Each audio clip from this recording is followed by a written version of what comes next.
নমস্কাৰ প্ৰাথমিক তথ্য ইউটিউব চেনেলত সকলোকে স্বাগতম জনাইছোঁ। আজি আমি সোশ্যাল ষ্টাডিজৰ পৰা কেইটামান এমচিকিউ ডিসকাস কৰিম। আহক আমি ভিডিঅ'টো আৰম্ভ কৰোঁ। আজি এছএছটি আমাৰ প্ৰথম ভিডিঅ' হয়, ভিডিঅ' 1। আপোনালোকে ভিডিঅ'খিনি চাব। ভিডিঅ'খিনি চোৱাৰ পিছত আপোনালোকে উত্তৰ কৰাৰ চেষ্টা কৰিব আৰু প্ৰিপাৰেচন যদি আপোনালোকৰ হৈ আছে বা কৰি আছে তেতিয়াহ'লে আপোনাৰ সুবিধা হ'ব, কাৰণ আপোনালোকে প্ৰিপাৰেচন কৰি থাকিলে আপোনাৰ উত্তৰ যিমান কেইটা উলিয়াব পাৰিব সিমান কেইটা, তাৰ মানে আপোনালোকৰ প্ৰিপাৰেচন পজিটিভনেছ আহি আছে।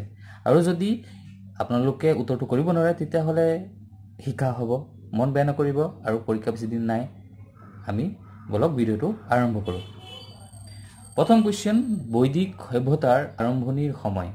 বৈদিক সভ্যতাৰ আৰম্ভণিৰ সময় খ্ৰীষ্টপূৰ্ব 6000, খ্ৰীষ্টপূৰ্ব 2500, খ্ৰীষ্টপূৰ্ব 1500 নে খ্ৰীষ্টপূৰ্ব 1000?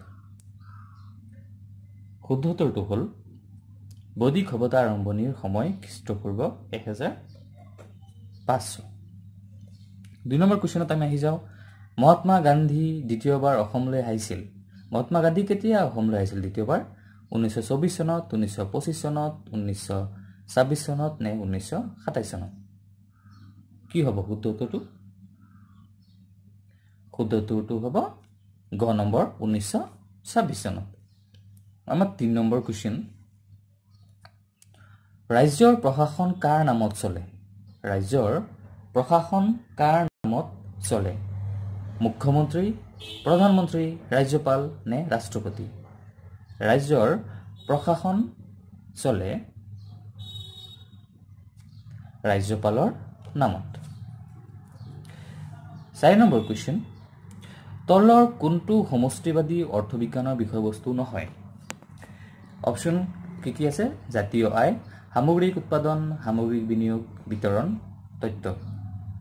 কি হ'ব শুদ্ধ উত্তৰটো? বিতৰণ তথ্য সমষ্টিবাদী অৰ্থবিজ্ঞানৰ বিষয়বস্তু নহয়। আমি আহোঁ 5 নম্বৰ কুৱেশ্যনত। 5 নম্বৰ কুৱেশ্যনটো আছে জিডিপিৰ বিষয়ে। জিডিপি কেলকুলেশ্যনৰ এইটো যে কেইটা 4টা অপশ্যন আছে, কোনটো শুদ্ধ উত্তৰ হ'ব? ইয়াৰ আগতে অপশ্যন কেইটা আমি আলোচনা কৰাৰ আগতে আমি ইয়াতে আগতে কৈ দিওঁ। ইয়াতে চাওক জিডিপি চি, আই, ইয়াতে জি, এম আৰু এক্স আছে। চি ব্যক্তিগত উপভোগ, আই বুজাব মুঠ বিনিয়োগ, জি বুজাব চৰকাৰী ব্যয়, এম বুজাব আমদানি, এক্স বুজাব ৰপ্তানি। এই 4টাৰ ভিতৰত ভালকে চাওক কোনটো শুদ্ধ উত্তৰ হ'ব পাৰে জিডিপিৰ ক্ষেত্ৰত। জিডিপি উলিওৱাৰ যি আমাৰ সূত্ৰটো প্ৰয়োগ হয় বা যিকেইটা আমাৰ তথ্যৰ প্ৰয়োজন হয় সেইকেইটা হ'ল ব্যক্তিগত উপভোগ, মুঠ বিনিয়োগ, চৰকাৰী ব্যয়, আমদানি, ৰপ্তানি। এইটো আপোনালোকে মনত ৰাখিব। ইয়াতে শুদ্ধ উত্তৰটো হ'ব জিডিপি, যিটো আপোনালোকৰ উলিওৱাৰ যিটো সূত্ৰ আছে সেইটো হ'ব C plus I plus G bracket X minus M. মানে কি?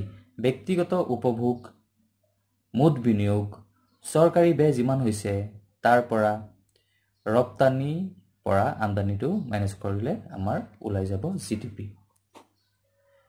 ভিডিঅ'টো কেনেকুৱা লাগিল আমাক জনাব।